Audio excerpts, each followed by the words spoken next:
Hello everyone,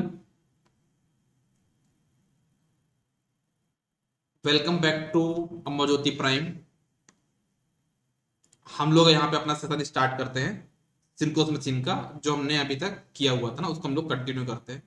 2 minute का wait और कर लेते हैं। अगर किसी और को ज्वाइन करना हुआ तो ज्वाइन कर ले, है ना, उनका नुकसान ना हो। उसके लिए हम 1 मिनट का और वेट करेंगे, फिर हम लोग क्लास को स्टार्ट कर लेंगे। ठीक है।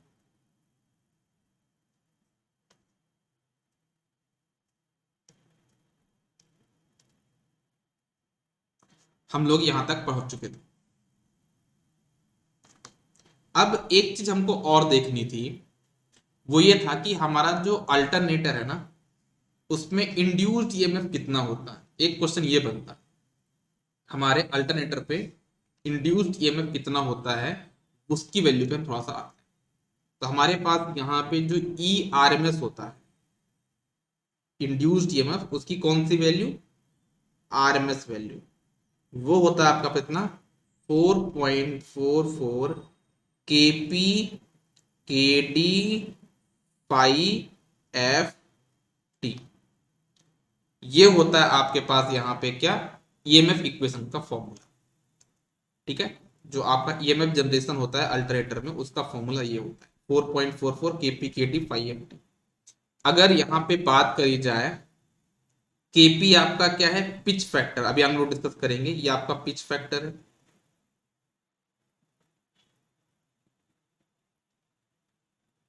केडी आपका होता है डिस्ट्रीब्यूशन फैक्टर।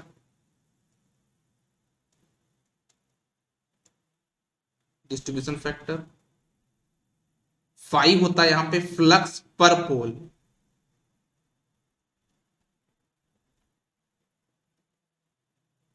ठीक है। और टी यहाँ पे number of turns per face.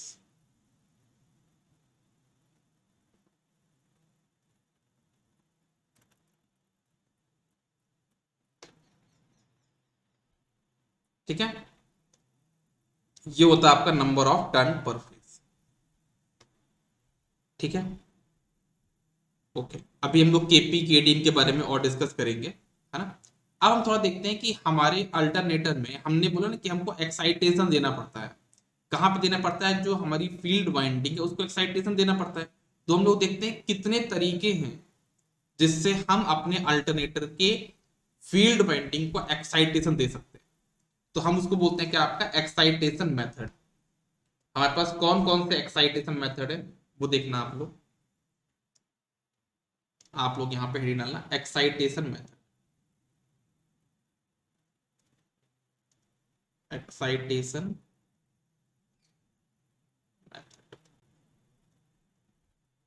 पहला जो हमारा एक्साइटेशन होता है, सबसे पहला जो एक्साइटेशन हमारे लिए होगा, उसका नाम है आपका यहाँ पे कौन सा, DC generator. DC generator excitation. क्या आपके पास यहाँ पे डीसी जनरेटर एक्साइटेशन।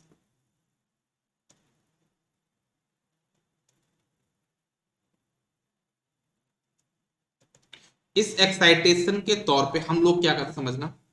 सबसे पहले मैं एक यहाँ पे जनरेटर लेता हूँ, डीसी संट जनरेटर लेता हूँ। यहाँ पे मैं क्या लेता हूँ, डीसी संट जनरेटर। ये मेरे पास क्या लेता हूँ यहाँ पे मैं, this is my DC shunt generator.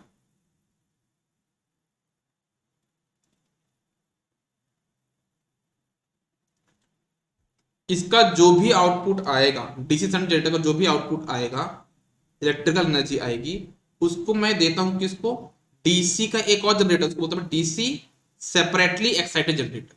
मैं किसको कहता हूं यहाँ पे, ये DC separately excited generator. DC separately excited generator. एक काम का थोड़ा, मैं इसको ऐसा लिख देता हूँ, ज्यादा समझ में आएगा।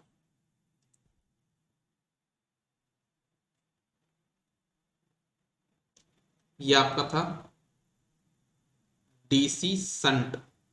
कैसे लिखें, कम छोटा लिखना है मुझे था, डीसी संट जनरेटर। ठीक है। ये आपका डीसी संट जनरेटर है। ये आपका क्या है, डीसी सेपरेटली एक्साइटेड जनरेटर है ना। DC separately excited generator. और इसका जो भी आउटपुट आएगा, वो आपका अल्टरनेटर की फील्ड वाइंडिंग को जाएगा। ये आपका अल्टरनेटर, तो ये होता है हमारे पास यहाँ पे डीसी जनरेटर एक्साइटेशन। ये मेरे पास यहाँ पे क्या है, अल्टरनेटर है, जिसका मुझे क्या देना था, एक्साइटेशन देना। तो क्या किया मैंने, डीसी शंट जनरेटर लगाया, उसका जो आउटपुट आया उसको मैंने डीसी सेपरेटली एक्साइटर को दिया, और इसका जो आउटपुट आएगा वो किसको दूंगा, फील्ड को दूंगा। ये मेरे पास क्या था, फील्ड, रोटर, मतलब रोटर को फील्ड को दूंगा। यहाँ पे आपका प्राइम मूवर कनेक्टेड है, this is your prime mover. ये एक हमारा एक्साइटेशन हो गया, इसको बोलते हैं डीसी जनरेटर एक्साइटेशन। जो दूसरा हमारे पास एक्साइटेशन है उसको बोलते हैं आपका स्टैटिक एक्साइटेशन। जो हमारा सेकंड एक्साइटेशन है वो कौन सा है हमारे पास, स्टैटिक एक्साइटेशन।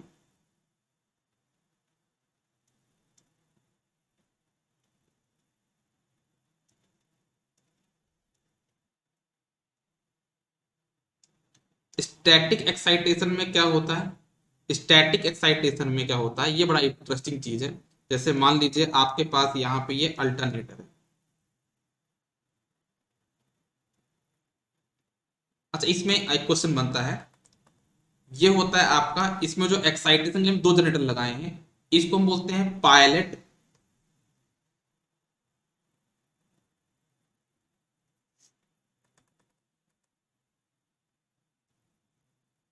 पायलट एक्साइटेशन, इसको बोलते हैं मेन एक्साइटेशन। तो क्वेश्चन बनता है DC shunt, DC generator excitation में जो डीसी शंट जनरेटर कैसा एक्साइटेशन आपका पायलट एक्साइटेशन है, फिर आपका ये मेन एक्साइटेशन।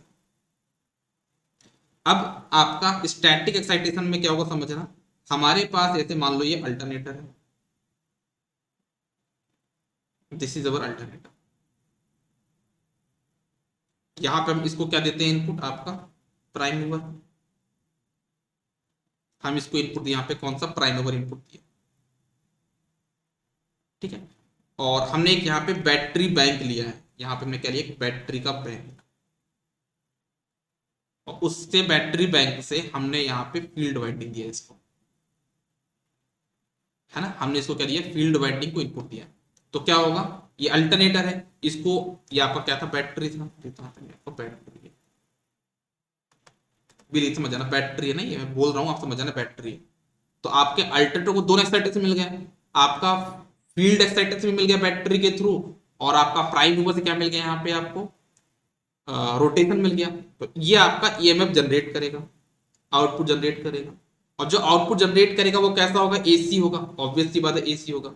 मैं क्या करूंगा, इस एसी को कन्वर्ट कर लूंगा, जो आउटपुट है इस एसी को मैं कन्वर्ट कर लूंगा किसमें, डीसी में। इसी एक्साइटेशन को मैं कन्वर्ट कर लूंगा किसमें, रेक्टिफायर के थ्रू किसमें कन्वर्ट कर लूंगा, डीसी में, ठीक है। इसको मैं डीसी में कन्वर्ट कर लूंगा, और जैसे डीसी में कन्वर्ट हो जाएगा तो मैं क्या कर दूंगा, जैसे मेरा कन्वर्ट हो जाएगा मैं इसको दे दूंगा अपने पास यहाँ पे फील्ड इनपुट के लिए यहाँ पे, और यहाँ से मैं इसको ब्रेक कर दूंगा, बैटरी करेक्शन ब्रेक कर दूंगा। तो मैं कुल मिलाया क्या है कि ये अपना अल्टरनेटर खुद तो दे ही, मतलब खुद सप्लाई क्रिएट करा दूसरों के लिए, खुद के लिए भी निकाल रहा है। आप इसको ऐसा समझ जाइए कि जब कोई एक बच्चा होता है ना, जैसे आप लोग भी बच्चे हो, उस केस में क्या होता है कि अभी आपके पेरेंट्स जो हैं वो आपको बैटरी बैंक की तरह काम कर रहे हैं, आपको क्या कर रहे हैं, यहाँ पे एनर्जी प्रोवाइड कर रहे हैं, ठीक है। कब तक एनर्जी प्रोवाइड करें, जब तक कि आपका एक पर्टिकुलर आउटपुट ना आ जाए। जैसे एक आपका पर्टिकुलर आउटपुट आएगा, जैसे आपकी जॉब लगी तो ये कनेक्शन यहाँ से क्या हो जाएगा, कट जाएगा, जो पापा के पैसे हैं वो नहीं जाएंगे, उसका क्या होगा, आप ही क्या करोगे, दूसरों का खर्च उठाओगे और खुद का खर्च भी उठाओगे। इसको हम बोलते हैं आपका कौन सा एक्साइटेशन, स्टैटिक एक्साइटेशन, ठीक है। समझ में आई बात, ओके। अब बात यहां पे आती है कि सर यहाँ पे तो आप जो सप्लाई दे रहे हो रेक्टिफायर के थ्रू, तो यहाँ पे तो रोटेटिंग पार्ट है, तो कैसे कनेक्ट करोगे इसको, क्या करो, यहाँ पे हम लोग ब्रशेस कनेक्ट कर लेते हैं यहाँ पे, है ना। हम लोग यहाँ पे करते हैं ब्रशेस कनेक्ट करते हैं, ठीक है। जब ब्रशेस कनेक्ट करें तो यहाँ पे स्पार्किंग होने के चांसेस रहते हैं, है ना।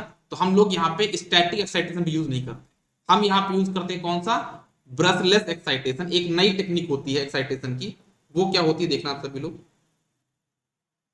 जो हमारे पास थर्ड एक्साइटेशन है उसको हम बोलते हैं आपका कौन सा एक्साइटेशन, ब्रशलेस एक्साइटेशन। उसको भी देखिएगा सभी लोग क्या होता है उसमें।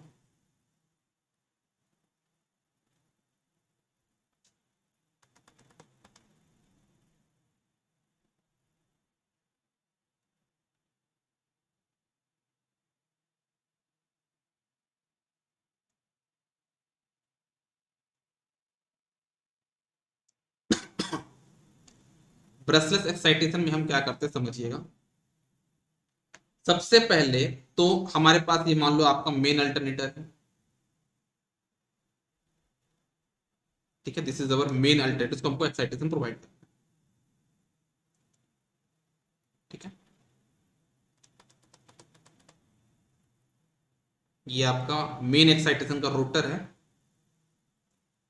ना, और इसका मैं स्टेटर बना दिया। This is our main alternator,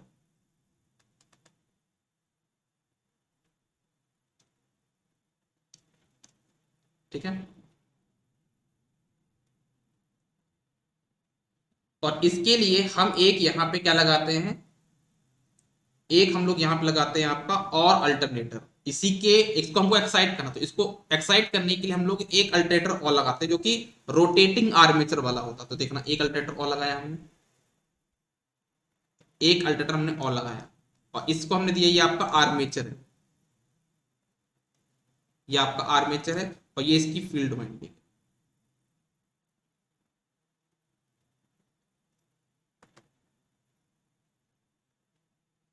ठीक है, ओके। और हमारे पास यहाँ पे होता है आपका एक और अल्टरनेटर इस टाइप का, देखना,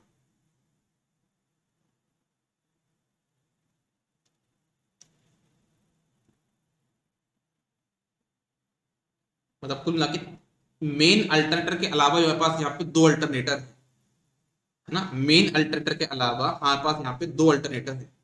जो ये वाला अल्टरनेटर है ना, ये आपका क्या है, ये आपका फील्ड है, मतलब रोटर है, और ये आपका क्या है यहाँ पे स्टेटर है।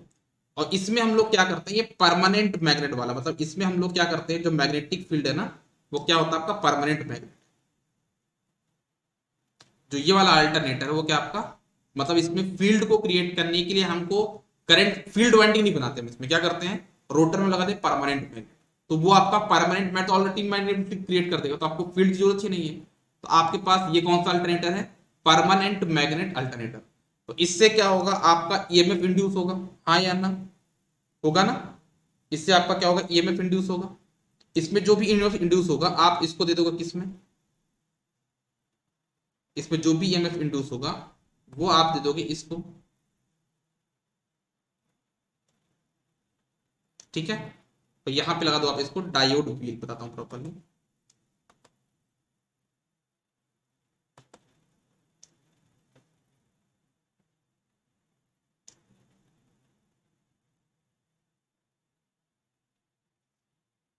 ठीक है, प्रॉपरली समझना, इसकी वर्किंग में बताता हूं क्या करने वाले हैं।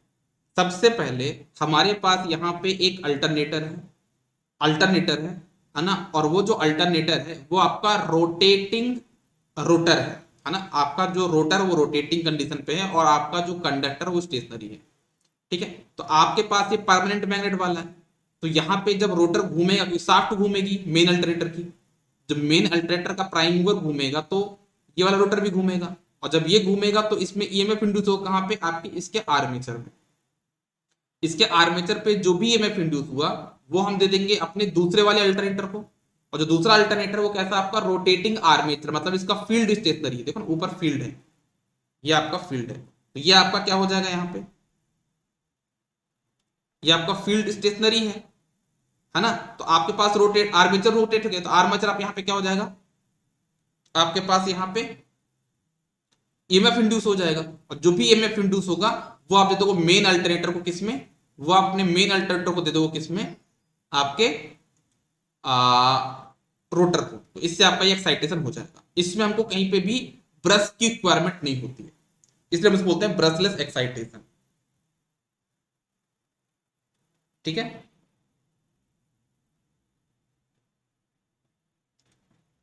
ओके, तो ये हो गया आपके पास कौन सा, ब्रशलेस एक्साइटेशन। एक काम करना, थोड़ा सा गड़बड़ हुआ है, थोड़ा सा गड़बड़ किया मैंने, ये रेक्टिफायर यहाँ पे होगा और डायग्राम मैंने उल्टा बना दिया था, ये डायग्राम यहाँ पे होगा, जो रेक्टिफायर है वो यहाँ पे होगा ना, यहाँ पे ये एसी क्रिएट किया है, यहाँ पे एसी क्रिएट, तो इसको हमको यहाँ पे क्या लगाना पड़ेगा, एक रेक्टिफायर लगाना पड़ेगा, रोटेटिंग रेक्टिफायर, है ना, क्योंकि ये आर्मेचर से जो ईएमएफ इंड्यूस होगा वो एसी होगा, रोटर को चाहिए डीसी, तो रोटेटिंग आर्मेचर हम यहाँ पे लगा, रोटेटिंग रेक्टिफायर लगा देंगे जो कि एसी को डीसी में कन्वर्ट कर देगा। समझ में आया सभी को? ये तीन टाइप के एक्साइटेशन होते हैं, तीनों के डायग्राम बना के शॉर्ट में एक मैंने आपको चीजें क्लियर कर दी है।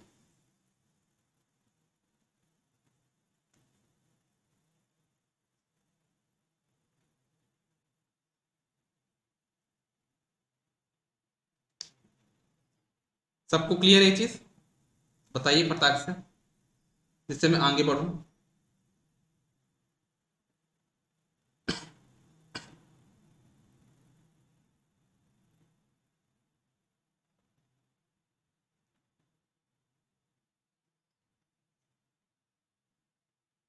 हो गया क्लियर?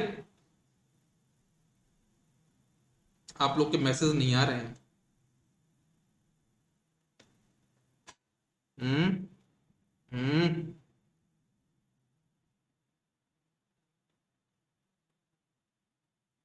जल्दी बताइए। बीच बीच में आपने बहुत लोगों ने मैसेज नहीं किया, सुबह से मैसेज नहीं किया, ऐसे मैं बोर नहीं हो जाऊंगा?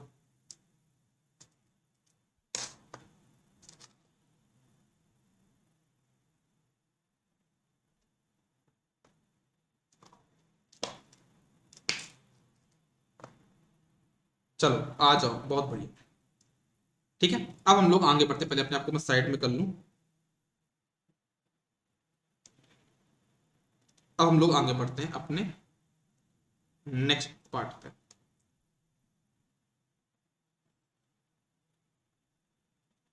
देखिएगा,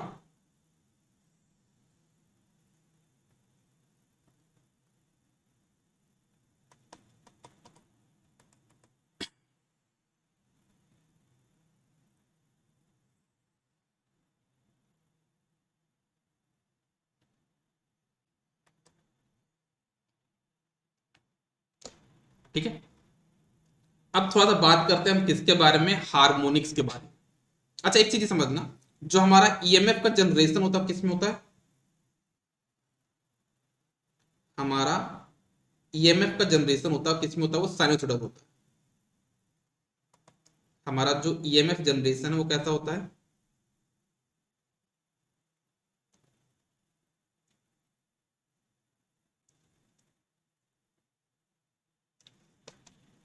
ईएमएफ जनरेशन होता है वो कैसा होता है आपका, साइनोसॉइडल होता है। साइनोसॉइडल क्यों होता है, क्योंकि साइनोसॉइडल होने का मतलब ये है कि आपके पास साइनसॉइडल क्या होता है कि ऐसे आपका साइन वेव का जो, साइन का जो डिफरेंशिएशन और इंटीग्रेशन है दोनों आपका क्या होता है, ऑलमोस्ट सेम होता है, साइन का कोस कॉस का साइन, तो आपका फंक्शन चेंज नहीं होता है ना। पहली चीज तो ये है कि ईएमएफ जनरेशन कैसा होता है, साइनसॉइडल होता है। अगर मान लो ईएमएफ जैसा प्योर साइनसॉइडल है, इसका मतलब उसमें हार्मोनिक्स जीरो है। अगर आपका प्योर साइनसॉइडल, इसका मतलब क्या हुआ, अगर प्योर साइन मतलब इसका मतलब क्या होता है कि आपका हार्मोनिक्स जीरो है,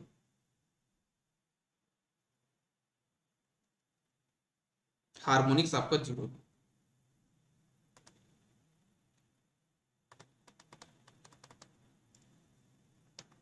आपका प्योर साइन मतलब कि आपका आपका हार्मोनिक्स वहां पे जीरो। अब अगर हम बात करें कि जैसे मान लो ईएमएफ जनरेशन जो होता है ना, अगर मैं उसकी बात करूं कि कैसे कैसे हमारे पास जनरेशन होता है, क्या बोलोगे? जैसे मान लो ईएमएफ जनरेट हुआ, वो आपका ऐसा हुआ, first, second, third, fourth, fifth, sixth, seventh, eight, nine, 10, 11, 12, 13, 14, 15, 16। तो इनमें से आप ये मान के चलिए, जो भी टू के मल्टीपल वाले हैं, जो भी आपके टू के मल्टीपल वाले हैं, वो आपकी इवन हार्मोनिक्स होते हैं, और इवन हार्मोनिक्स आपस में कैंसिल आउट हो जाते हैं, तो इनका इफेक्ट पड़ता नहीं हार्मोनिक्स का। ये आपका देखो, ये आपका जो फर्स्ट वाला ये आपका फंडामेंटल है, ये आपका क्या कहलाता है, फंडामेंटल कहलाता है। ठीक है, ठीक है, ये आपका फंड मतलब जो आपको चाहिए, है ना, जो रेड कलर से आपको चाहिए, बाकी सब चीजें आपको एडिशनली मिल चुकी हैं। इनमें से जो सेकंड हार्मोनिक्स है इसका इफेक्ट जीरो था, मतलब सेकंड जितने भी टू के मल्टीपल हैं वो सब आपके क्या कहलाते हैं, आपके इवन हार्मोनिक्स, तो उनका इफेक्ट होता नहीं, आपस में कैंसिल आउट हो जाते हैं, तो इनको आप अलग कर लो।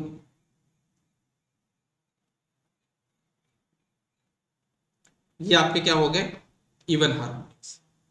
फिर थ्री के मल्टीपल वाले जो हो गए वो तुम बोलते ट्रिपलन हार्मोनिक्स, है ना। तो समझना यहाँ पे क्या बोला मैंने, फर्स्ट हो गया आपका क्या, फंडामेंटल, जो कि आपको चाहिए है। ठीक है, फिर मैंने बताया आपको क्या, 2 4 6 8 10 डैश डैश को बोलते हैं आपका इवन हार्मोनिक्स। ठीक है, इसको बोलते हैं आपका क्या, इवन हार्मोनिक्स। फिर बात करते हैं थ्री के मल्टीपल में, जैसे कि आपका 3 हो गया, फिर आपका 9 हो गया, फिर आपका यहाँ पे 15 हो गया, इसको हम बोलते हैं आपका ट्रिपलन हार्मोनिक्स। कौन कौन से बोला मैंने आपके पास यहाँ पे, 3 9 15, ये सब आपके क्या होते हैं, आपके ट्रिपलन हार्मोनिक्स।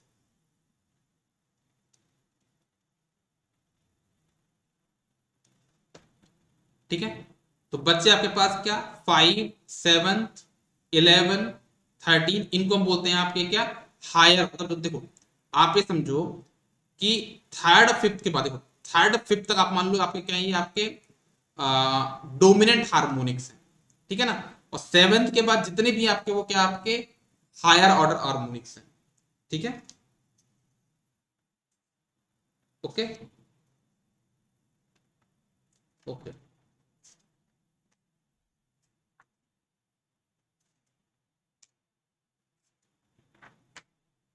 जस्ट सेकंड, कोई पॉइंट मिस कर रहा हूँ सर।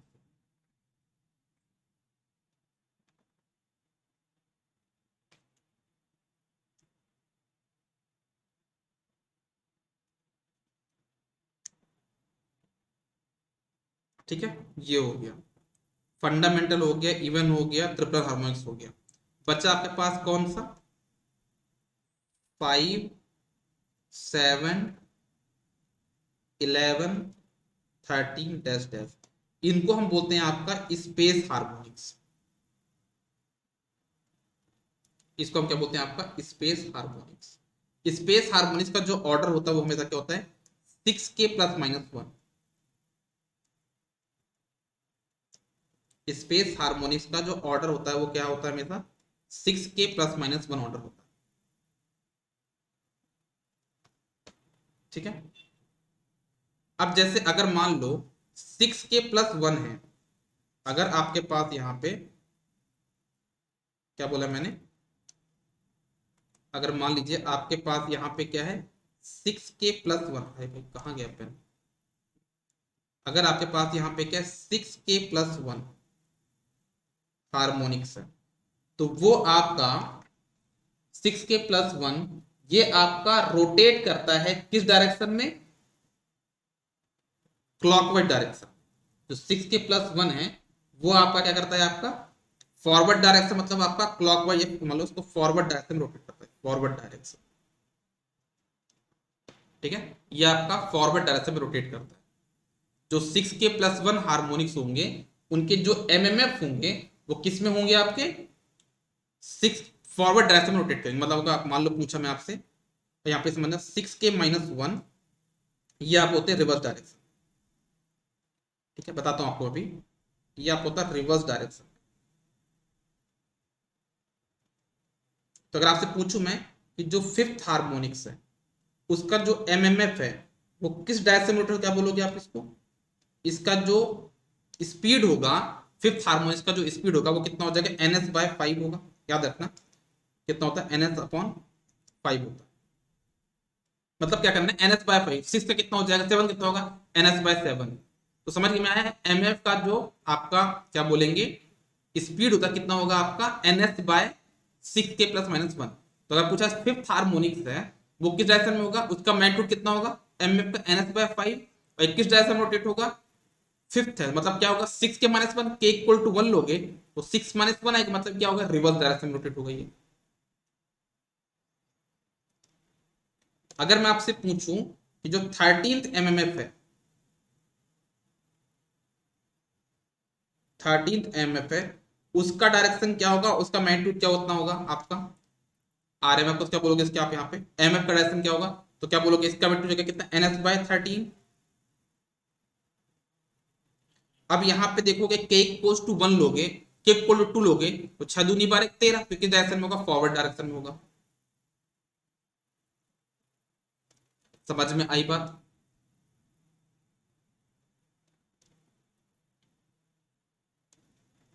कमेंट लेट डिलीवर होता है, उसका कुछ करेंगे, इलाज वगैरह करेंगे। ठीक है, तो ये समझ में आया आपको कि जो 6 के+1 है वो आपका फॉरवर्ड डायरेक्शन में होगा, 6 के-1 आपका रिवर्स डायरेक्शन में होगा। तो अगर पूछूं फिफ्थ और 13 के बीच का रिलेटिव मोशन कितना होगा, क्या बोलोगे, एक रिवर्स जा रहा है, एक फॉरवर्ड जा रहा है, तो इनके बीच का जो रिलेटिव मोशन होगा कितना हो जाएगा वो आपको,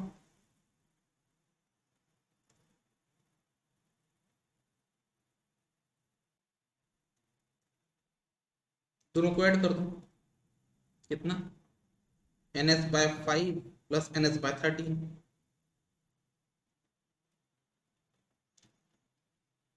ठीक है, क्यों कर दिया, क्योंकि दोनों अपोजिट डायरेक्शन में जा रहे थे ना, इस वजह से मैं दोनों को ऐड कर दिया। दोनों सेम डायरेक्शन में जा तो माइनस कर देता मैं। ठीक है, ओके। तो यहां तक आपको थोड़ा बहुत कहानी समझ में आ गई होगी। ये किसके बारे में बताया मैंने आपको, स्पेस हार्मोनिक्स के बारे में बताया।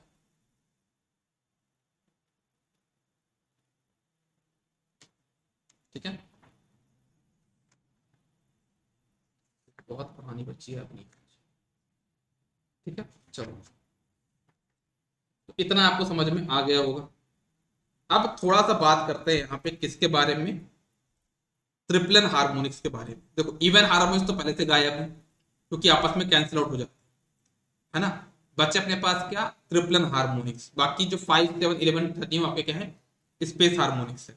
ठीक है, तो समझना आपको क्या बोला मैंने, एक चीज और बताता हूँ आपको मैं। जो अपने हार्मोनिक्स बताया ना, सेकंड से लेके जितना भी आगे बढ़ते जा रहे हैं, ये सब आपके हार्मोनिक्स है। इनमें से जो सबसे पास में आ रहा है, कौन सा आ रहा है आपका, थर्ड, फिफ्थ और सेवंथ, इसको हम बोलते हैं आपका डोमिनेंट हार्मोनिक, इसको हम डोमिनेंट बोलते हैं, मतलब इनका ज्यादा इफेक्ट पड़ता है हमारे अल्टरनेटर पे, इसको हम बोलते हैं डोमिनेंट हार्मोनिक्स। ठीक है, रही बात किसकी, आपके जो बाकी है सेवंथ के बाद, कौन कौन से, नाइन्थ लेके जितने भी आपके आपके हार्मोनिक्स हैं, 9 डैश डैश डैश डैश, इसको हम बोलते हैं आपका हायर ऑर्डर हार्मोनिक्स।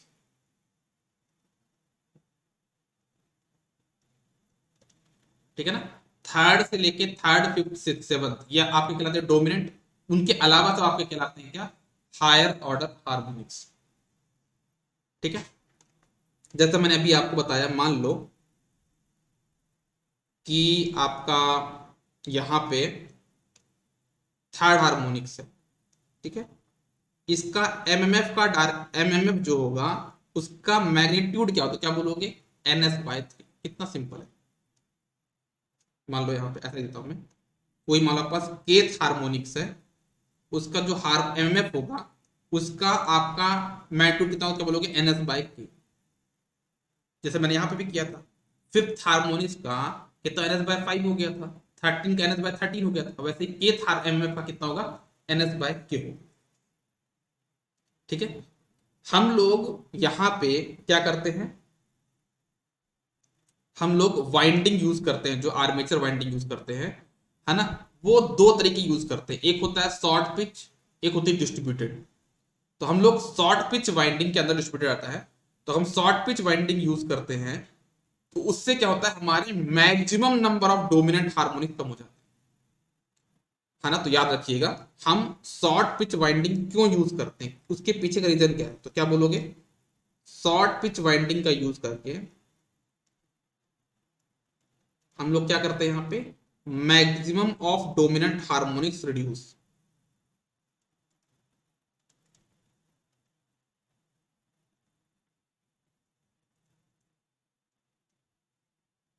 अगर आपसे कहीं क्वेश्चन पूछा जाए कि हम वाइंडिंग को फुल पिच यूज ना करके शॉर्ट पिच वाइंडिंग यूज करते हैं, उससे क्या एडवांटेज मिलेगा, तो क्या बोलोगे? हमारा maximum number of dominant harmonics कम हो जाता है अबाउट, अगर हम अल्फा बताऊंगा अभी शॉर्ट पिच वाइंडिंग क्या होती है ना, तो अगर हम अल्फा की वैल्यू 30 के अप्रॉक्सिमेट लेते हैं तो हमारे पास 70 to 80% ऑफ डोमिनेंट हार्मोनिक्स खत्म हो जाते हैं, एलिमिनेट हो जाते हैं। ठीक है, तो ये समझ में आ गया। फिर एक होता है आपका यहाँ पे डिस्ट्रीब्यूटेड वाइंडिंग। डिस्ट्रीब्यूटेड वाइंडिंग हम लोग क्यों यूज करते हैं? हम उसको यूज करते हैं आपका हायर ऑर्डर हार्मोन्स को खत्म करने के लिए। तो क्या बोला मैंने यहाँ पे? डिस्ट्रीब्यूटेड वाइंडिंग हम लोग यूज करते हैं, हम लोग कंसंट्रेटेड यूज ना करके डिस्ट्रीब्यूटेड यूज करते हैं। क्यों? आपका हायर ऑर्डर हार्मोनिक्स को खत्म करने के लिए, higher order harmonics.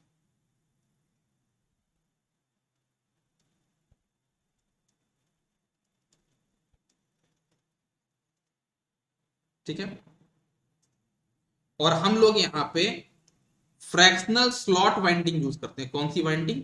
Fractional slot winding use करते हैं। क्यों यूज करते हैं fractional slot winding? To illuminate slot harmonics. क्या बोला मैंने? फ्रैक्शनल स्लॉट वाइंडिंग, क्वेश्चन बनते हैं यार ना। फ्रैक्शनल स्लॉट वाइंडिंग यूज करते हैं किसके लिए? स्लॉट हार्मोनिक्स को कम करने के लिए।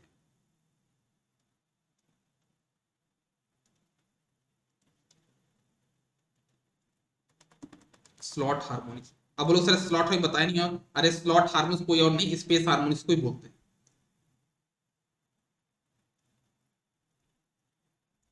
ठीक है, स्पेस हार्मोनिक्स को हम क्या बोलते हैं? आपका स्लॉट हार्मोनिक्स बोलते हैं। तो हार्मोनिक्स के बारे में इतनी कुछ कहानी तो मैंने अभी आपको बताई। ठीक है, अब मेन जो चैलेंज आता है कि सर कुछ ऐसा अरेंजमेंट बताओ जिससे हम लोग ट्रिपलन हार्मोनिक्स को रिड्यूस कर पाए।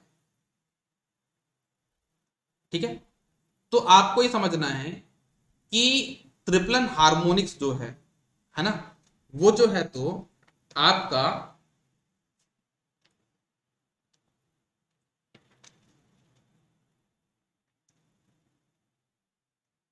मैं यहां पे बताऊं कि आगे बताओ?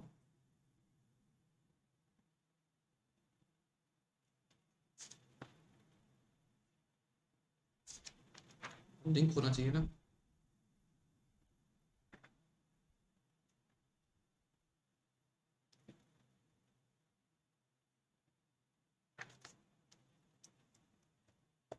हम्म,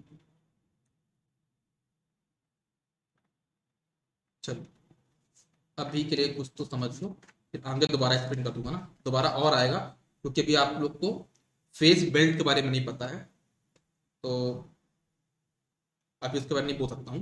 लेकिन अभी इतना तो पढ़ लो ना, अभी आप स्टार डेल्टा का पढ़ लो।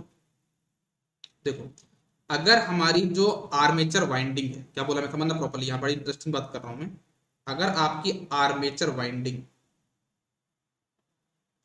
अगर आपकी आर्मेचर वाइंडिंग कैसी कनेक्टेड है? वो कनेक्टेड है आपका स्टार में,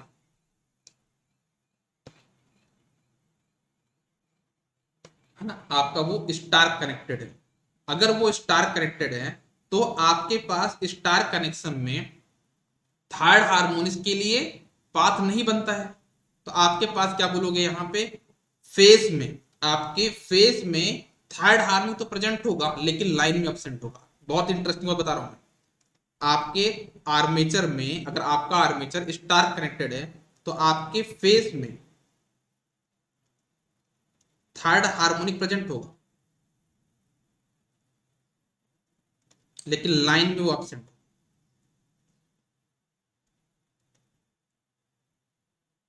फेस में प्रेजेंट होगा बट वो लाइन में एब्सेंट होगा।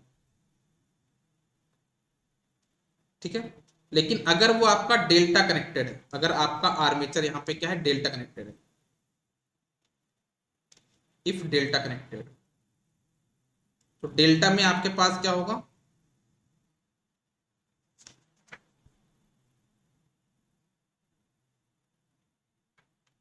आपका यहाँ पे थर्ड हार्मोनिक प्रेजेंट रहेगा, है ना, आपका थर्ड हार्मोनिक यहाँ पे प्रेजेंट रहेगा, क्योंकि क्लोज पाथ बन रहा है ना यहाँ पे, तो थर्ड हार्मोनिक आपका प्रेजेंट रहेगा।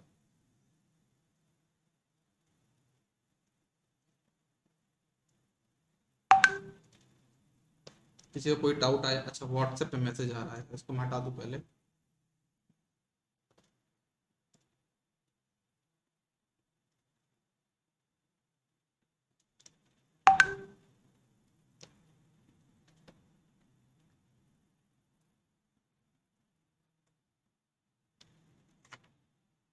Control we.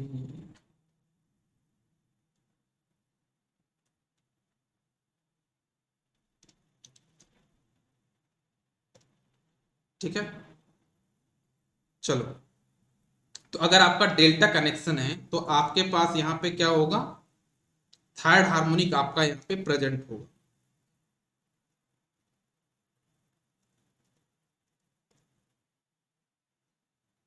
ठीक है, आपके पास यहाँ पे थर्ड हार्मोनिक क्या होगा, प्रेजेंट होगा। ठीक है, ओके। अब बात करते हैं थोड़ा सा और आगे, क्योंकि थोड़ा सा यहाँ पे हार्मोनिक वाला चैप्टर बड़ा लंबा है ना। जब तक आपको शॉर्ट पिच वाइंडिंग नहीं पता चलेगी तो कुछ चीजें नहीं बता सकता। चलो, अब आते हैं, आगे बढ़ते हैं। अब हमारे पास एक चीज होती है जिसको हम बोलते हैं आपका स्लॉट एंगल। एक हमारे पास चीज होती है जिसको हम बोलते हैं स्लॉट एंगल, जिसको हम रिप्रेजेंट करते हैं किससे, गामा से। स्लॉट एंगल को हम लोग किससे रिप्रेजेंट करते हैं, आपका गामा से। और इसकी वैल्यू होती है क्या, P into 180/s। Slot angle क्या, किन्हीं भी दो स्लॉट के बीच का एंगल, इसकी वैल्यू कितनी होती है, P इंटू 180/s। इसको हम बोलते हैं आपका slot angle, P into 180/s।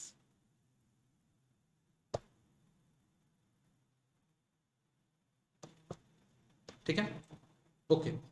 अब एक चीज और समझनी है, एक चीज और होता है कि आपका इलेक्ट्रिकल एंगल और मैकेनिकल एंगल में क्या डिफरेंस होता है। तो याद रखना एक फॉर्मूला और है यहाँ पे, थीटा ई, मतलब जो आपका इलेक्ट्रिकल एंगल होता है थीटा ई, वो आपका बराबर होता है किसके, P/2 ऑफ थीटा एन। ये भी एक क्वेश्चन बनता है ना आपको। मैकेनिकल एंगल दे देगा और पूछे आपका इलेक्ट्रिकल एंगल कितना हो, तो ये क्वेश्चन बनता है आपके पास, है ना। थीटा ई इक्वल्स टू, यहाँ पे ऐसा होता है। कुछ बुक्स में क्या दिया हुआ मैं बताता हूँ। कुछ बुक्स में दिया हुआ है थीटा एम बराबर 2/p थीटा ई। तो लोग यहाँ पे कंफ्यूज होते हैं कि पहले ई है कि पहले एम है। तो याद रखना, पहले ई है फिर एम है और इसकी वैल्यू p/2। कोई एक फॉर्मूला याद करना, दोनों में कंफ्यूज हो जाओ। ठीक है, ओके। फिर बात आती है आपके पास यहाँ पे कि हमारा एक वाइंडिंग होती है, इसको बोलते हैं शॉर्ट पिच वाइंडिंग। हमारे पास एक वाइंडिंग होती है, इसको हम बोलते हैं आपका क्या, शॉर्ट पिच वाइंडिंग। कैसी होती है वो देखना सभी लोग। हमारे पास होता है यहाँ पे आपका क्या, शॉर्ट पिच वाइंडिंग।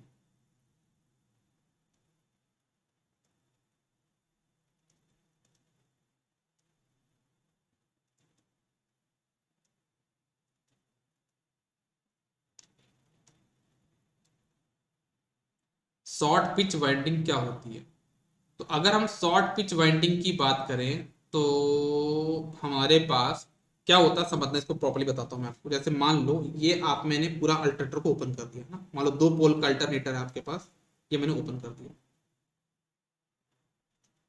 ठीक है, मान लो आपका जो अल्टरनेटर है वो क्या है, 2 पोल 12 स्लॉट है। आपके पास जो अल्टरनेटर है वो 3 फेस 2 पोल एंड 12 स्लॉट का अल्टरनेटर। इसके थ्रू बताता हूँ आपका शॉर्ट पिच वाइंडिंग क्या होती है। मतलब 2 पोल है तो आपका मान लो पहला पोल ये है, पी ये वाला है ना, और ये आपका एन है, सॉरी, ये आपका नॉर्थ पोल है, ये आपका साउथ पोल। ठीक है, 2 पोल है। अब एक पोल में कितने स्लॉट आएंगे, 6 6 आएंगे ना। तो यहाँ पे आपने स्लॉट लगा दी 6 6, 1 2 3 4 5 6। इसमें भी 6, 1 2 3 4 5 6, ये 6 स्लॉट इसमें भी हो गए। तो अगर हम इसको क्या करें, फर्स्ट वाले से कंडक्टर निकले और इसके फर्स्ट वाले मतलब 7 से नंबर बाहर आए, तो इसको हम बोलते हैं फुल पिच वाइंडिंग, है ना। अगर मेरा कंडक्टर यहां से जाए, है ना, सब प्रॉपर्ली समझना आप लोग। अगर मेरा कंडक्टर यहां से जाता है और रिटर्न कहां से होता है आपका 7th वाले में से। इसको बोलता हूं फुल पिच वाइंडिंग, ठीक है। लेकिन अगर मैं फर्स्ट से निकाल के उसको 6th से निकाल दूं, है ना, तो कितना हो जाएगा, उसको बोलते हैं शॉर्ट पिच वाइंडिंग, ठीक है ना। उसको बोलता हूं आपका short pitch winding. Short pitch winding से एडवांटेज क्या है कि जितने भी मेरे पास डोमिनेंट हार्मोनिक्स हैं वो कम हो जाते हैं, ठीक है। तो इसको हम बोलते हैं वाइंडिंग का शॉर्ट पिच करना। जैसे मान लो आपके पास यहां से गोइंग कंडक्टर था, कमिंग कंडक्टर था, इनके बीच का जो एंगल था पहले वो कितना था, 180 डिग्री, जिसको हम बोलते हैं पोल पिच। कितना था आपका, ये 180 डिग्री था, इसको हम बोलते हैं पोल पिच। तो पोल पिच के लिए कितनी होती है आपकी, 180 डिग्री होती है, या फिर इसको बोलते हैं स्लॉट पर पोल के बराबर होता है, ठीक है, ओके, है ना। तो पोल पिच होता है मान लो आपको 180 डिग्री। अब मैं क्या बोलता हूं कि अगर मान लो जो कॉइल का स्पान है, अगर कॉइल स्पान पोल पिच के बराबर है, मतलब 180 डिग्री के बराबर है, तो उसको हम बोलते हैं फुल पिच वाइंडिंग। प्रॉपर्ली समझना क्या बोला मैंने, जो कॉइल का स्पान है वो बराबर है पोल पिच के, मतलब 180 डिग्री के बराबर है, मतलब आपका फर्स्ट से कंडक्टर निकला है और 180 डिग्री बाद बाहर आ रहा है, मतलब 7 से बाहर आ रहा है, उसको हम बोलते हैं आपका फुल पिच वाइंडिंग। इसको हम क्या बोलते हैं आपका, इसको हम बोलते हैं आपका फुल पिच वाइंडिंग,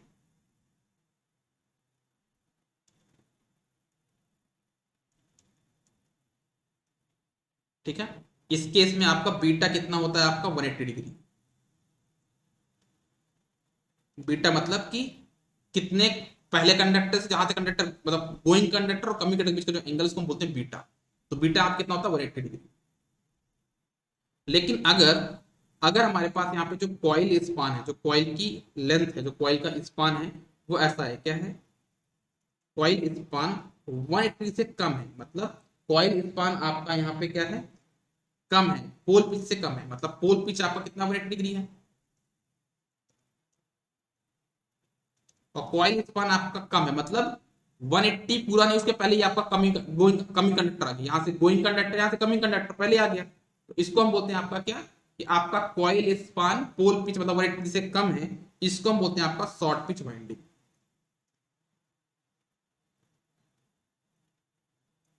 याद रखना शॉर्ट पिच वाइंडिंग में जो आपका ईएमएफ इंड्यूस होता है वो हमेशा कम होता है as compare to full pitch winding. तो अगर कोई पूछे कि ज्यादा ईएमएफ किस में इंड्यूस होता है, क्या बोलोगे, ज्यादा ईएमएफ तो आपका फुल पिच में इंड्यूस होता था। EMF induced in full pitch winding equals to, sorry, is greater than in EMF induced in short pitch winding,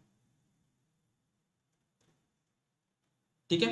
और इसी केस में हम एक फैक्टर डिफाइन करते हैं, जिसको बोलते हैं केपी, जिसको बोलते हैं पिच फैक्टर। इसी में एक कॉन्सेप्ट डिफाइन होता है, जिसको बोलते हैं क्या, पिच फैक्टर,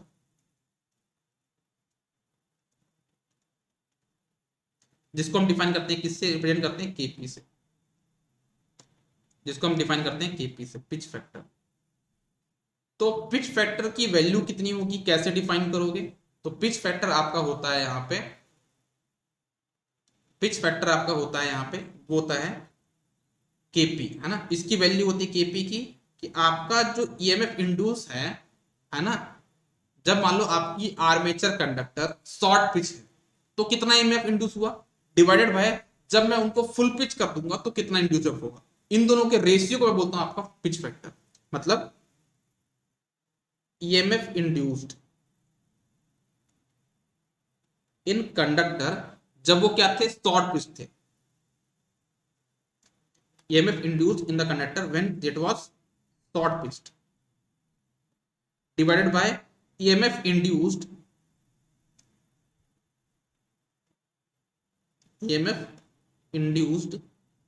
जब वो आपके क्या थे, फुल पिच थे, जो आपके कंडक्टर्स थे वो कैसे थे, फुल पिच थे।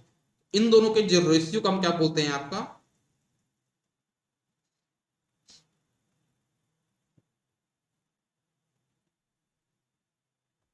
ठीक है, इन दोनों के रेशियो को हम बोलते हैं आपका पिच फैक्टर, और इसकी वैल्यू होती है केपी की, क्या,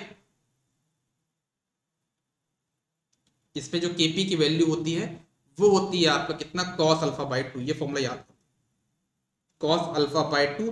अल्फा यहाँ पे आपका क्या, शॉर्ट पिच एंगल है, अल्फा यहाँ पे क्या आपके पास short pitch angle,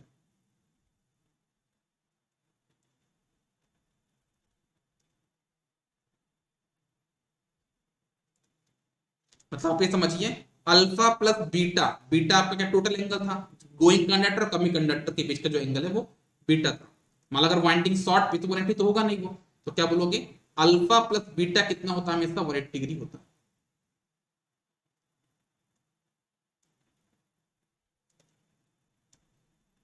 alpha plus beta आपका मतलब कितना होता है, 180 डिग्री। अब एक क्वेश्चन बनता है कि मान लो मुझे अगर कोई पर्टिकुलर हार्मोनिक्स को रिमूव करना है तो अल्फा की वैल्यू क्या होनी चाहिए, ये क्वेश्चन बहुत ज्यादा बनता है। अगर मुझे बोला गया है मुझे जो है तो थर्ड हार्मोनिक्स को रिमूव करना है या फिर हार्मोनिक्स को रिमूव करना है, तो अल्फा की वैल्यू क्या हो, तो क्या बोलोगे आप यहाँ पे, टू रिमूव nth हार्मोनिक्स, देखो यहाँ पे मैं elimination of nth harmonics, elimination of nth harmonics,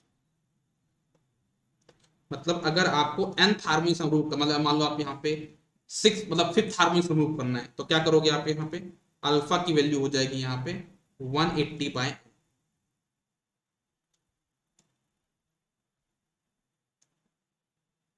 मतलब ऐसे अगर आपको थर्ड हार्मोनिक्स रिमूव करना है तो अल्फा की वैल्यू कितनी हो जाएगी, 180/3 मतलब 60 डिग्री, मतलब वाइंडिंग को आपको यहाँ पे 60 डिग्री शॉर्ट पिच कर दोगे ना, तो आपका third harmonics tata bye bye हो जाएगा। अगर आपको फिफ्थ हार्मोनिक्स रिमूव करना है तो अल्फा की वैल्यू कितना हो जाएगा, 180/5, जितना भी आंसर आएगा उससे आपका फिफ्थ हार्मोनिक्स पूरा पूरा गायब हो जाएगा। ठीक है, तो ये होता है आपका formula elimination of nth harmonics के लिए, अल्फा की वैल्यू ये होगी, तो बीटा की वैल्यू कितनी हो जाएगी आपके पास यहाँ पे, 180 ब्रैकेट में n-1 upon n-1 divide by,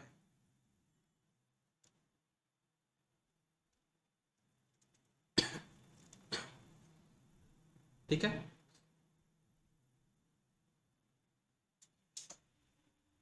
okay, तो ये चीज आपको समझ में आ गया होगा। अगर मान लो आपको एक क्वेश्चन बनता है, ये चीज याद रखना आप लोग, कि अगर मान लो मुझे फिफ्थ एंड सेवंथ हार्मोनिक दोनों रिमूव करने हैं, अगर मान लो मुझे फिफ्थ हार्मोनिक्स रिमूव करना है, अगर मुझे फिफ्थ हार्मोनिक्स रिमूव करना है तो अल्फा की वैल्यू कितनी हो जाएगी, 180/5। अगर मुझे यहाँ पे करके बता देता हूँ, अगर मुझे फिफ्थ हार्मोनिक्स रिमूव करना है तो अल्फा की वैल्यू कितनी हो जाएगी, 180/5, हाँ या ना, कितना हो जाएगा आपके पास ये ऑलमोस्ट सॉल्व करने पे 36 डिग्री।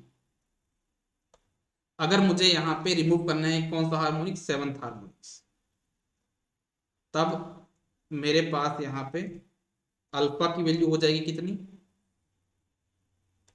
अल्फा की वैल्यू हो जाएगी 180/7,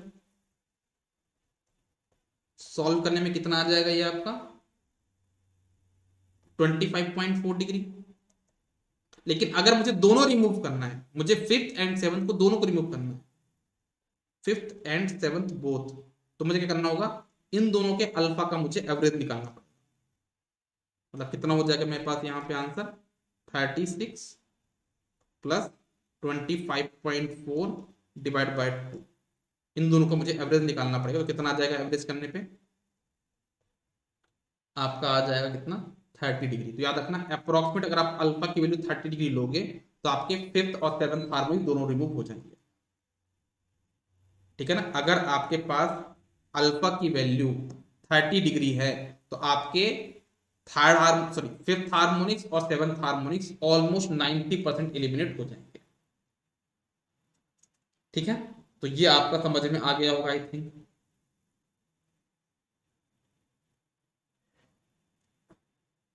मतलब हमने यहाँ पे पूरी केपी के बारे में सारी इंफॉर्मेशन ले ली, मतलब हमने शॉर्ट पिच वाइंडिंग के बारे में पूरा बताया कि पोल पिच हमारा 180 डिग्री होता है ना। फुल पिच वाइंडिंग के लिए अगर आपका कॉइल स्पान और पोल पिच बराबर 180 डिग्री बराबर है तो फुल पिच होगा, लेकिन अगर कॉइल स्पान कम है, 180 से कम है, तो उसको हम शॉर्ट पिच वाइंडिंग बोलेंगे।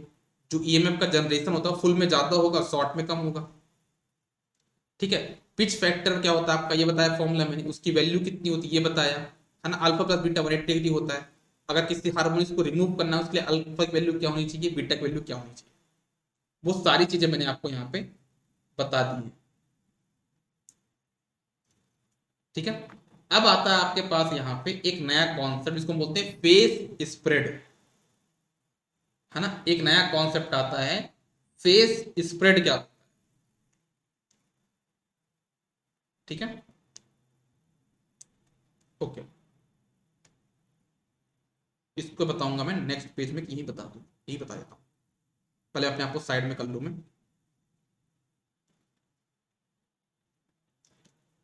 हम लोग देखते हैं किसके बारे में थोड़ा सा, ये फेस स्प्रेड नाम की क्या चीज होती है।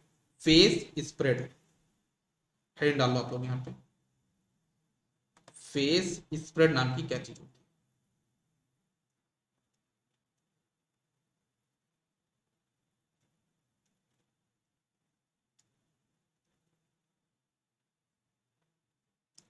फेस स्प्रेड हमारा, इसकी वैल्यू होती है एम गामा, याद रखना। एम होता है हमारे पास यहाँ पे स्लॉट पर पोल पर फेस, एम गामा। एम यहाँ पे क्या मैं देता हूँ, एम क्या आता है आपका फॉर्मूला यहाँ पे, स्लॉट पर पोल पर फेस, इसको बोलते हैं आपका एम। गामा आपको पता स्लॉट एंगल होता है।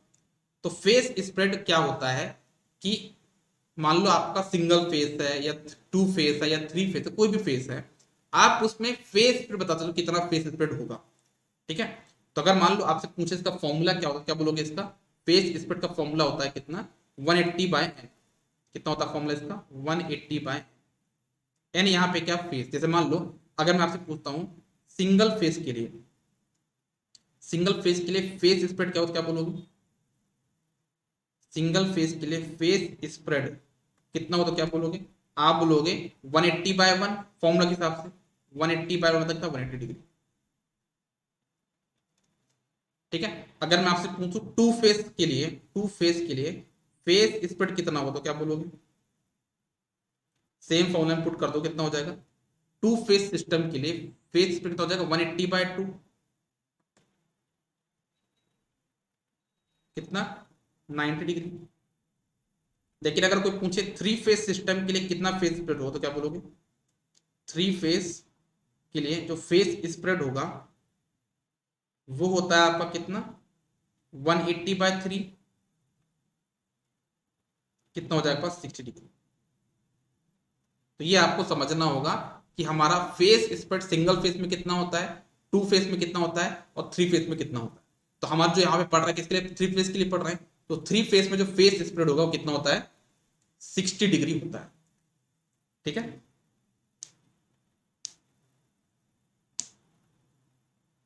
ओके,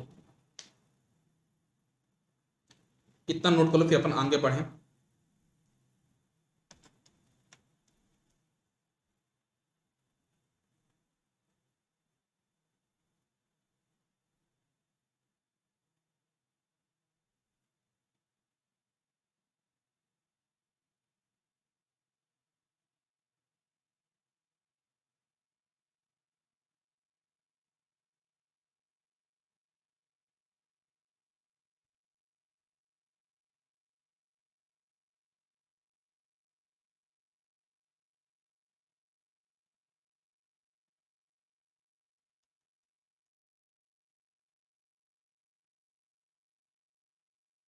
ठीक है, चलो आगे बढ़ते हैं। तो ये आपका समझ में आ गया है ना। अब हम लोग आगे बढ़ते हैं, पहले अपने आप को साइड में कर लूँ, नहीं बार बार मैं डिस्टर्ब करूंगा आप लोगों को।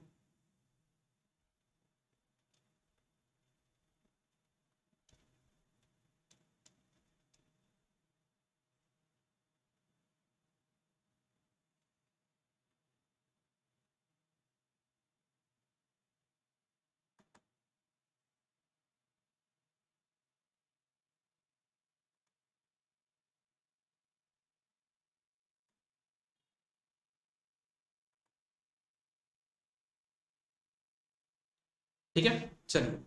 तो अगर मैं बोलूं कि जैसे मैंने बोला कि थ्री फेस सिस्टम के लिए हमारे पास जो फेस स्प्रेड होता है वो कितना होता है, तो क्या बोलोगे, क्या बोला, मैं समझना प्रॉपरली। मैंने बोला थ्री फेस सिस्टम के लिए, थ्री फेस सिस्टम के लिए जो फेस स्प्रेड होता है,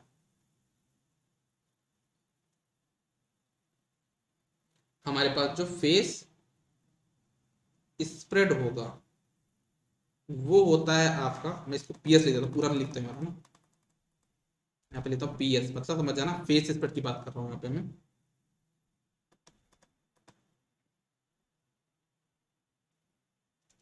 फेस स्प्रेड जो होता है वो होता है आपका 60 डिग्री। कब होता है? जब आपके पास वाइंडिंग कैसी होगी, सिंगल लेयर होगी तब। सिंगल लेयर में ये होगा, लेकिन यही फेस स्प्रेड आपका चेंज हो जाएगा 120 में।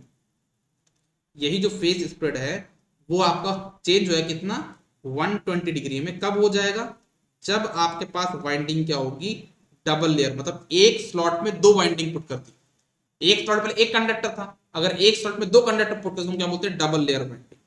उस केस में आपका जो फेस स्प्रेड होगा वो हो जाएगा आपका क्या, 120 डिग्री। मतलब थ्री फेस में हमको दो फेस स्प्रेड देखने को मिलते हैं, 60 डिग्री और 120 डिग्री। अगर हम बात करते हैं 60 डिग्री में,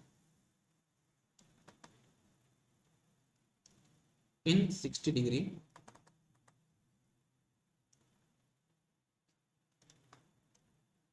अगर हम 60 डिग्री की बात करें तो 60 डिग्री में क्या होता है कि आपका जो थर्ड हार्मोनिक है, 60 डिग्री में जो थर्ड हार्मोनिक है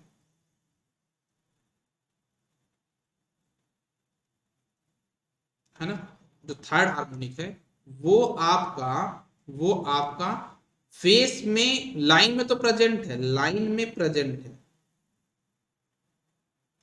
बट फेस में अब्सेंट है।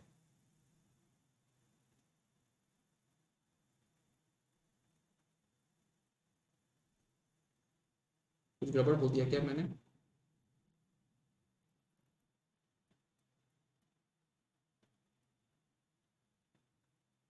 Sorry sorry sorry, third harmonic, एक मिनट।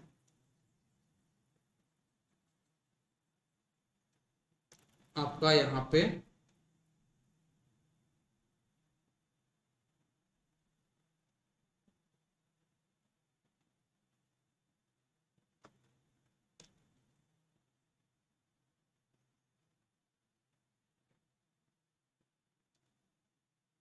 हाँ, फेस में प्रेजेंट है, लाइन में अब्सेंट है ना। आपका यहाँ पे थर्ड हार्मोनिक फेस में क्या है, प्रेजेंट है, फेस में प्रेजेंट है, लाइन में एब्सेंट है। अब सही है, ठीक है। 60 डिग्री में जो आपका थर्ड हार्मोनिक है वो फेस में तो प्रेजेंट है लेकिन लाइन में एब्सेंट है। लेकिन यही चीज अगर हम बोले 120 डिग्री में, तो हम अपने थर्ड हार्मोनिक को फेस से भी रिमूव कर सकते हैं। हम 120 डिग्री फेस स्प्रेड क्यों बनाते हैं डबल लेयर वाइंडिंग से? क्योंकि उससे हम फेस में से भी, जो हमारे फेस में थर्ड हार्मोनिक प्रेजेंट है उसको भी हम लोग रिमूव कर सकते हैं। किसके थ्रू? 120 डिग्री फेस स्प्रेड के through,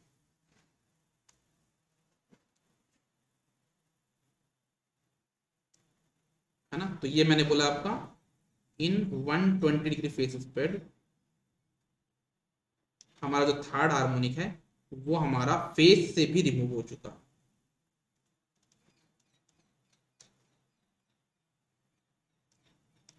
face and line both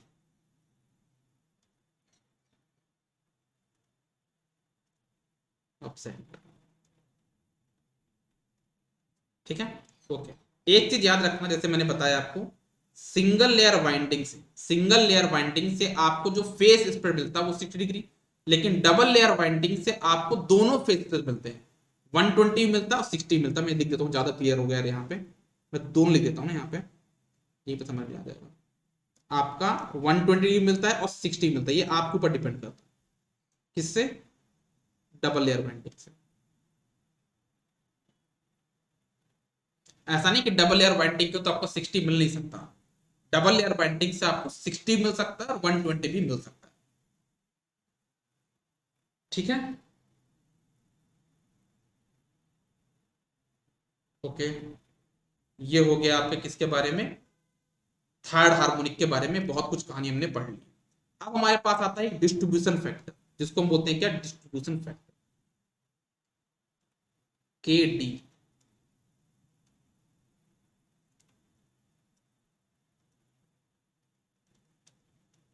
ये डिस्ट्रीब्यूशन फैक्टर क्या होता है समझना। डिस्ट्रीब्यूशन फैक्टर होता है कि हमारे पास, अगर हम बात करें के डी, मतलब अगर हमारी वाइंडिंग डिस्ट्रीब्यूटेड है तो कितना ईएमएफ होगा, मतलब ये आपका रेशियो, के डी क्या रेशियो है किसका, ईएमएफ का, induced in conductor when winding is distributed divided by EMF induced in conductor when winding is concentrated।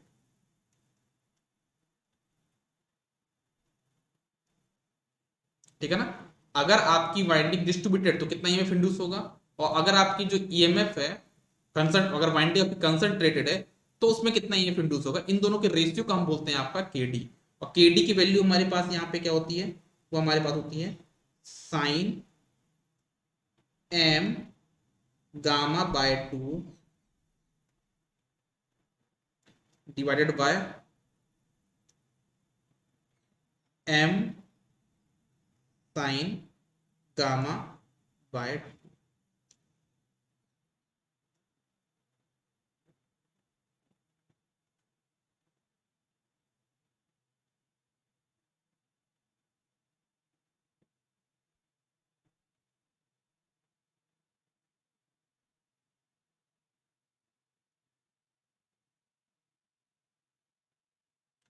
ठीक है, चलो इतना हमने डिस्कस कर लिया केडी के बारे में। ये केडी का फॉर्मूला डिस्ट्रीब्यूशन फैक्टर की वैल्यू हो गई।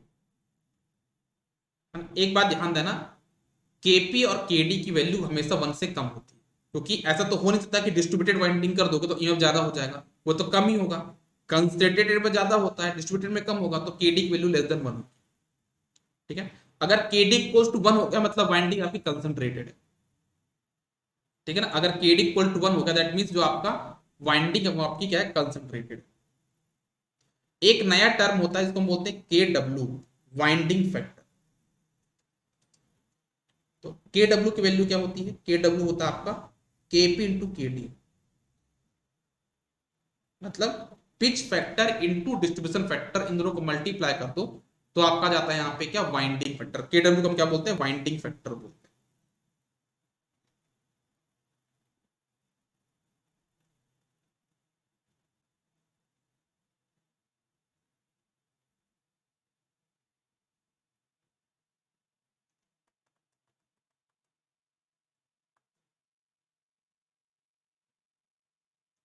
इसको हम लोग वाइंडिंग फैक्टर भी बोलते हैं। ठीक है,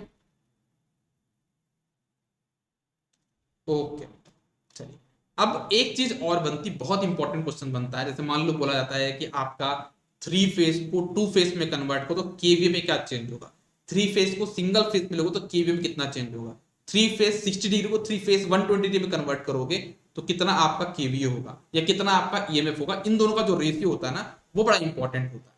तो समझना, आप हम लोग पहले देखते हैं, यहाँ पे हम लोग बोलते हैं 3 फेज 60 डिग्री का 3 फेज 120 डिग्री से कंपेरिजन। ठीक है, किसका किसका देखने वाले हम यहाँ पे, 3 फेज 60 को 3 फेज 120 में कन्वर्ट करने का देखते हैं। तो याद रखना जो केवीए होता है, केवीए 60 डिवाइडेड बाय केवीए 120, ये आपका बराबर होता है किसके, 1.15 के। तो अगर आपसे पूछा जाए कि केवीए 60 दिया है, केवीए 60 आपको निकालना है, 120 दिया, मान लो 120 आपका 100 है ना, केवीए 100 केवीए है, तो केवीए 60 कितना हो जाएगा, 115 केवीए हो जाएगा। समझ में आया, तो ये आपका एक रिलेशन होता है। ठीक है, सिमिलरली आपका इंड्यूस्ड ईएमएफ का भी होता है कि मान लो इंड्यूस्ड ईएमएफ आपके पास 60 वाले में इतना है और आपका 120 में कितना होगा, तो कितना करोगे, आपका इसका फॉर्मूला कितना होता है, 1.15। ठीक है, ओके, अब मैं बात करता हूं 3 फेज का 2 फेज से, है ना। अब हम बात करते हैं किसका, 3 फेज 60 डिग्री को हम लोग कन्वर्ट करते हैं आपका 2 फेज, 2 फेज में कितना फेज स्प्रेड होता है, 90 डिग्री। 2 फेज में जो फेज स्प्रेड होता है 90 डिग्री होता है ना, इसमें करते हैं इसमें जो केवीए होगा कितना को देखना आप लोग, KVA of 60 divided by KVA of 90, मतलब टू फेज का, ये होता है आपका कितना 1.06। ठीक है, याद करना पड़ेगा चीजें कुछ। और अगर आपको सिमिलरली यहां पे निकालना है ई फेस, मतलब ई 60, मतलब induced three phase divide by induced EMF in two phase. Three phase का induced EMF divide by two phase का इंड्यूस्ड ईएमएफ डिवाइड बाय कितना होता है आपके पास, ये 0.706। तो मतलब अगर आपको टू फेज का वोल्टेज पता है तो आप उसमें से थ्री फेज का भी निकाल सकते हैं। ठीक है, सिमिलरली आपका एक रेशियो बनता है यहाँ पे थ्री फेज का सिंगल फेज में, थ्री फेज 60 का कन्वर्जन किस में करना है, सिंगल फेज। कितना फेज डिफरेंस होगा 180 डिग्री, कितना फेज स्प्रेड होगा 180 डिग्री। तो अगर आप इसको निकालो तो कितना आएगा आपके पास, अगेन सेम फॉर्मूला यहाँ पे लगाओगे तो आपको हो जाएगा कितना, केवीए 60 डिवाइडेड बाय केवीए 180।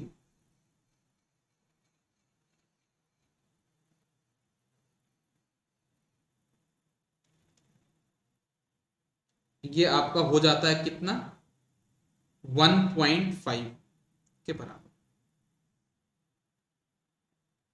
ठीक है, सिमिलरली आपके पास यहाँ पे ई आपका कितना है 60 डिवाइडेड बाय ई है आपके पास 180, इसकी वैल्यू होती है कितना 0.5। तो इसको आप याद कर सकते हो भाई, जैसा भी आपको याद करना हो याद कर लीजिएगा।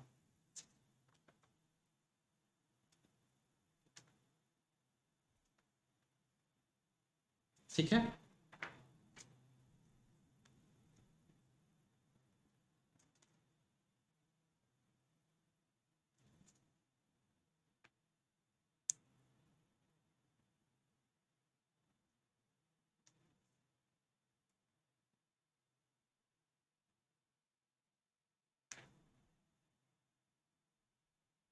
ठीक है। एक हमारे पास हार्मोनिक्स और होता है, हमारे पास एक हार्मोनिक्स और होता है ना, जिसको हम बोलते हैं स्लॉट एंड टूथ हार्मोनिक्स। उसके बारे में थोड़ा देख लो, स्लॉट या फिर हम बोलते हैं इसको टूथ हार्मोनिक्स।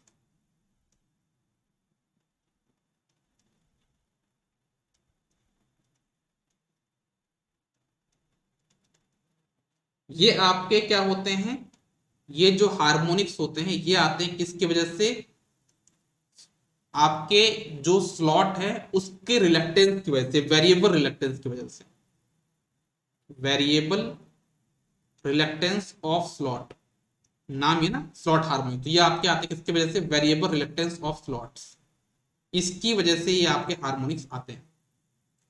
ठीक है, और इनका जो ऑर्डर होता है वो क्या होता है, टू स्लॉट पर पोल प्लस माइनस वन, है ना। और यहां पे आपके पास ये कब होता है, ये आपका कब होगा, जब m greater than equal to 5, मतलब जो स्लॉट पर पोल पर फेस है वो कितना रखना आपको 5। इससे अगर आप निकालोगे तो आपको जो स्लॉट हार्मोनिक्स मिलते हैं वो आपको मिलते हैं क्या, 29 एंड 31। 29 31 ये कहीं ना कहीं आपके स्पेस हार्मोनिक्स का ही पार्ट, देखो ना। अगर आपको हार्मोनिक्स देखा हो, आपने कहीं बताया था मैंने आपको, कहाँ पे बताया था स्पेस हार्मोनिक्स, था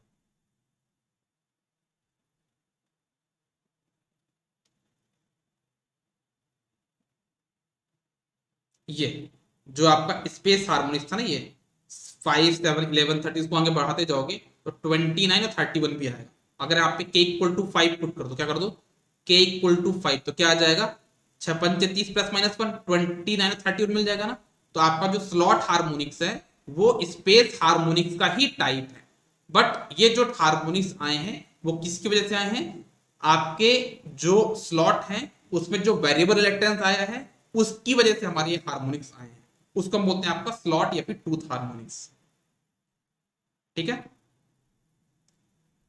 तो ये आपके क्या है, एक तरीके से स्पेस हार्मोनिक्स का ही पार्ट होते हैं। इस हार्मोनिक्स को हम कैसे करते हैं, इस हार्मोनिक्स को कम करने के लिए हम लोग जो हम लोग क्या करते हैं, जो आर्मेचर स्लॉट है ना वो हम लोग सीधा ना लगा के थोड़ा टेढ़ा लगाते हैं। मतलब जैसे बताता हूं आपको प्रॉपर्ली में, हम स्क्विंग करते हैं, क्या करते हैं, स्क्विंग लिखते हैं यहाँ पे, स्क्विंग करके हम लोग इस स्लॉट को कम कर लेते हैं, स्क्विंग द स्लॉट्स। मतलब अगर आपके पास ये प्रॉपर्ली देखना, अगर मान लीजिए ये आपका कंडक्टर मतलब वो था, अल्टरनेटर था, है ना, तो आपको इसमें स्क्वीन करनी, मतलब क्या करना देखना, समझना बताता हूँ आपको मैं। आपको यहाँ पे ये आपका अल्टरनेटर था, आप जब इसमें स्लॉट लगाओ तो टेढ़ी लगाओगे इस टाइप की, ये इसको बोलते हैं इसको टेढ़ा करना। ये हम लोग इसको ऐसा नहीं लगाते, ऐसा ऐसा नहीं लगाएंगे हम लोग, इसको ऐसा नहीं लगाएंगे, है ना। ऐसा लगाएंगे मतलब क्या हो जाएगा, स्क्विंग नहीं करी, तो हम इसको क्या करते हैं, स्क्विंग कर देते हैं ऐसे। इससे हमारे पास क्या होते हैं, जो स्लॉट हार्मोनिक होते हैं वो जीरो हो जाते हैं।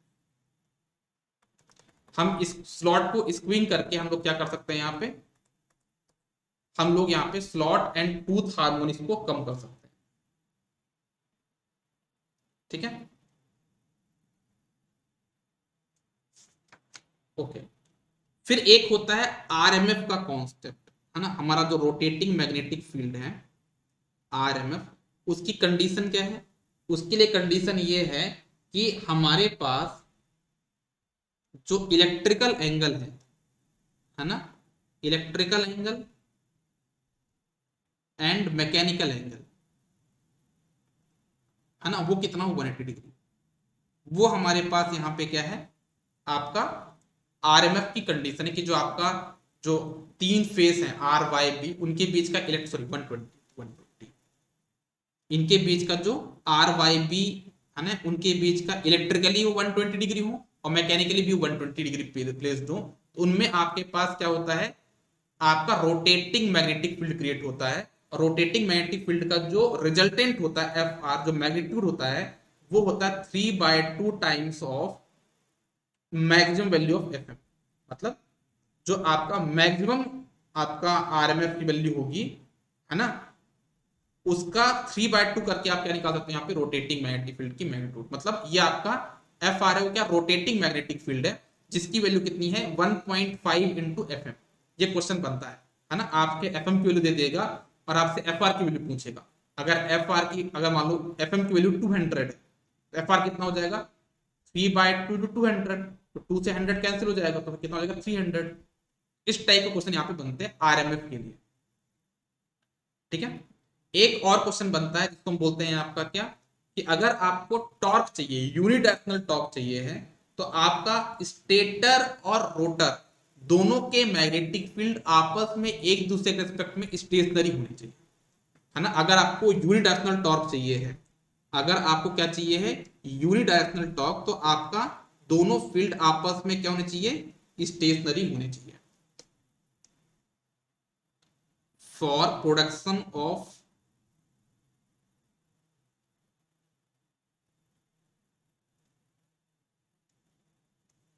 unidirectional torque, for production of unidirectional torque,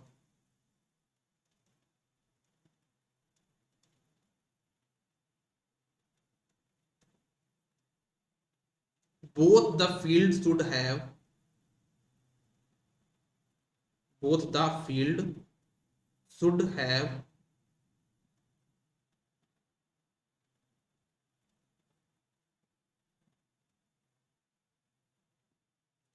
both the field should have equal number of पोल, मतलब दोनों के पोल बराबर होने चाहिए और उनके बीच का रिलेटिव मोशन जीरो होना चाहिए।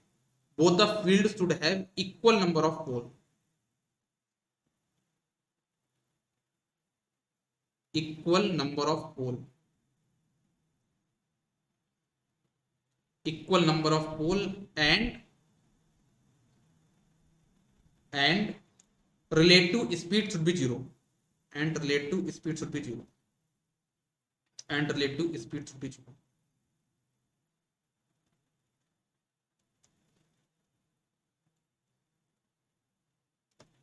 ठीक है, तो ये हो गया आपका टॉर्क के बारे में। कंडीशन क्या भाई टॉर्क के लिए, अगर आपको यूनिडायरेक्शनल टॉर्क चाहिए है तो दोनों के जो फील्ड है ना, उनकी जो रिलेटिव स्पीड है वो जीरो होनी चाहिए और दोनों के आपके नंबर ऑफ पोल बराबर होने चाहिए। ठीक है, चलो तो अभी हम लोग क्लास को यहीं पे खत्म करते हैं। इसके आगे की जो भी कहानी होगी हमारी नेक्स्ट क्लास किस टाइम पे है, उस टाइम पे देखते हैं।